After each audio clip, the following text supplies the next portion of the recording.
میں پہلے بھی کہہ چکا ہوں، پھر کہتا ہوں کہ جو لوگ پیسے طے کر کے تقریریں اور نعتیں پڑھتے ہیں نا، یہ بیچارے بڑی تکلیف میں ہوتے ہیں. میں صحیح کہہ رہا ہوں آپ، چونکہ انہوں نے بھی پتہ ہوتا ہے جنہیں مینوں بلایا ہے نا، انہوں پتہ ہے میں کہڑے کام آیا، تو اپنی طبیعت میں بھی کوئی وقار محسوس نہیں کرتے. اور بلانے والے کو بھی پتہ ہوتا ہے کہ میں پھینکتا جاؤں گا پیسے تو یہ پڑھتا جائے گا، تو وہ کیا مثلاً اس میں کیا کسی نے لیا اور کیا کسی نے دیا. لیکن کوئی شخص تڑپ کے آئے دور سے اور وہ ڈھونڈتا پھر رہا ہو، یار میں نے اس بندے سے کوئی اللہ رسول کی بات سنی، اور اس کی آنکھوں کی طلب اور تڑپ بتاتی ہو کہ یہ تو بس ساقی کے منہ کھولنے کی دیر ہے، انشاءاللہ جہاں ملے ہی ملے.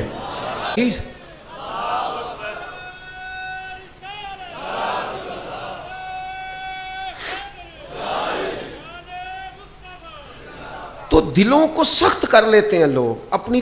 حضرت خالد ابن ولید رضی اللہ تعالیٰ عنہ نا میدان جنگ کے بڑے ماہر تھے. بندے کو نا کام زندگی میں ایک آدھی کرنا چاہیے، پر جو کرنا چاہیے سونا کر کے کرنا چاہیے. ہم سارے کرنا چاہتے ہیں، ہوتا ایک بھی ٹھیک نہیں. سارے کرتے ہیں ہم، ایک کر لو پر جتنا کرو اچھا کر کے کرو. بہترین زبردست قسم کے ماہر تھے حضرت خالد بن ولید جنگ کے. سیدنا فاروق اعظم رضی اللہ تعالیٰ عنہ کا زمانہ تھا، تو آپ کو پتہ ہے جناب عمر کے زمانے میں فتوحات بہت زیادہ ہوئی، بڑی برکت ہوئی. فتوحات ہو رہی تھی، جدھر حضرت خالد بن ولید جاتے فتح ہوتی. کچھ لوگوں نے کہنا شروع کر دیا خالد جدھر بھی جاتے ہیں فتح ہوتی، خالد جدھر بھی جاتے ہیں فتح ہوتی. ایک بات دلوں میں آئی، حضرت عمر بڑے سمجھدار تھے، ہر معاملے میں اللہ تعالیٰ نے فراست عطا کی تھی. سیدنا فاروق اعظم نے نا حضرت سعد ابن ابی وقاص رضی اللہ تعالیٰ عنہ کو ایک خط دیا، فرمایا میرا خط لے جاؤ اور عین میدان جنگ میں جہاں حضرت خالد بن ولید سپہ سالار ہیں ان کو جا کے میرا خط دو، ان سے کہو کہ آج کے بعد آپ سپہ سالار کوئی نہیں.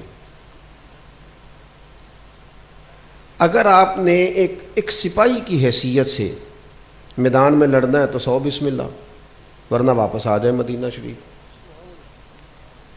یہاں اگر نیچے والے آفیسر کی ترقی اوپر چلی جائے نا تو جو درمیان والا ہوتا ہے وہ ریزائن کر جاتا ہے.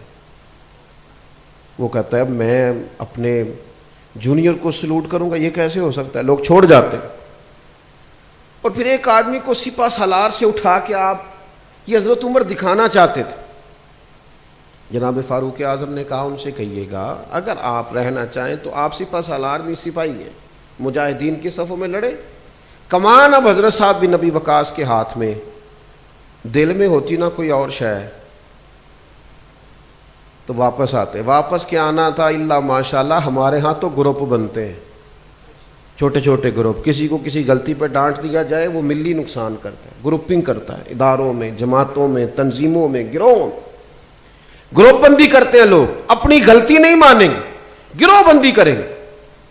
حضرت خالد بن ولید رضی اللہ تعالیٰ عنہ کو خط ملا حضرت سعد بن ابی وقاص کا. اب لوگوں کی مختلف آراء تھیں، دیکھیں کیا ہوتا ہے. اللہ اکبر. حضرت خالد بن ولید نے خط پڑھا، جھنڈا جناب سعد بن ابی وقاص کو تھمایا، لوگوں کو اعلان کیا کہ حضرت فاروق نے اب انہیں بنا دیا ہے.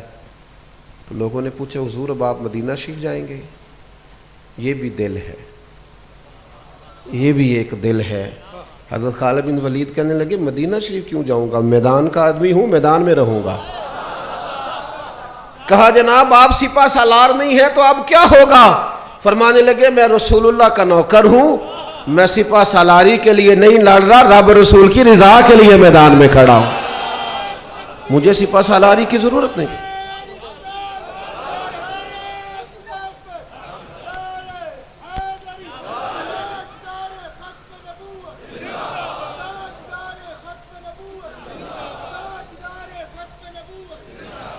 جب تک آپ اپنے دل کی یہ حالت نہیں بنا لیتے کہ میں جہاں ہوں مدینے والے کا غلام ہوں، مجھے کسی گروہ میں نہیں پڑنا، مجھے کسی سختی کا شکار نہیں ہونا، اپنی طبیعتوں کو جب تک ہم نرم نہیں کر. میں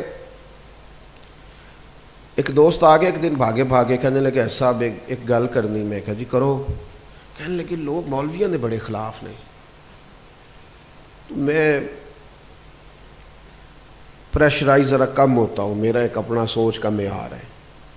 وہ بڑی دوڑ کے بات لے کے اور بڑی اس نے اس کا منظر کشی کی کہ جناب بڑے حالات خراب ہیں، نوجوان مولویوں کے بڑے خلاف۔ تو میں کہا چھاڑ یار تو بہتر لی چاہ منگائیے آ جا۔ تو وہ کہنے لگے جی آپ کو کوئی پریشانی نہیں ہوئی؟ میں نے کہا نہیں پریشانی مجھے اس لیے کوئی نہیں ہوئی کہ تو بہ جا گل کرنے آ۔ پانی شانی پلایا، چائے پلائی، تو پھر کہنے لگے جی میں نا 5 7 10 نوجوانوں کے بیچ بیٹھا تھا، تو میرا خیال تھا ایک تو علماء کے حق میں بولے، لیکن وہ اللہ ماشاء اللہ جماعت کا ذہن ہی اور تھا۔ میں نے کہا آپ ایسا نہیں ہے، 4 5 لوگوں سے آپ ملے ہیں، میرے ساتھ چلیں۔ ہاں آپ آئیں۔ میں کئی دفعہ اندر ہی اندر گھٹ جاتا ہوں کہ یار یہ چڑھتی جوانی اور میری گاڑی کے پیچھے بھاگ رہا ہے اس عمر میں اور اس طرح تڑپ کے۔ ابھی مجھے ایک بچے ملے اور دوست ملے ہیں جوان، اور مجھے مل کر وہ پڑے، اور پینٹ شرٹ والا بچہ اور کلین شیپ بچہ، اور اس طرح کسی دیندار سے مل کے روئے تو بے موسم پھل نہیں۔ اور میں نے کہا یار آپ بات کو سمجھیں، صاحب نے جو رنگ بنایا ایسا نہیں ہے، یہ رسول اللہ کے دین کے لوگ ہیں، ہم تو جدھر جدھر جاتے ہیں ہمیں تو ہر طرف جوان ہی یا رسول اللہ کہتے نظر آتے ہیں، ہمیں تو حضور کا نام لیتے نظر آتے ہیں، ایسی کوئی بات نہیں۔ اور باقی جس تشویش کا آپ شکار ہوئے ہیں اس کا بھی حل ہے میرے پاس۔ لیکن مولویاں دے بڑے خلاف نے۔ میں کہ چھڈ تو یہ دس لوکاں دا پولیس والوں دے بارے کی خیال ہے؟ جی میں تسی نہیں ہسے وہ بھی انجی ہسیا سی، اور اس آپ کی مسکراہٹ میں بھی بڑے جواب ہیں تو اس کی مسکراہٹ میں بھی بڑے۔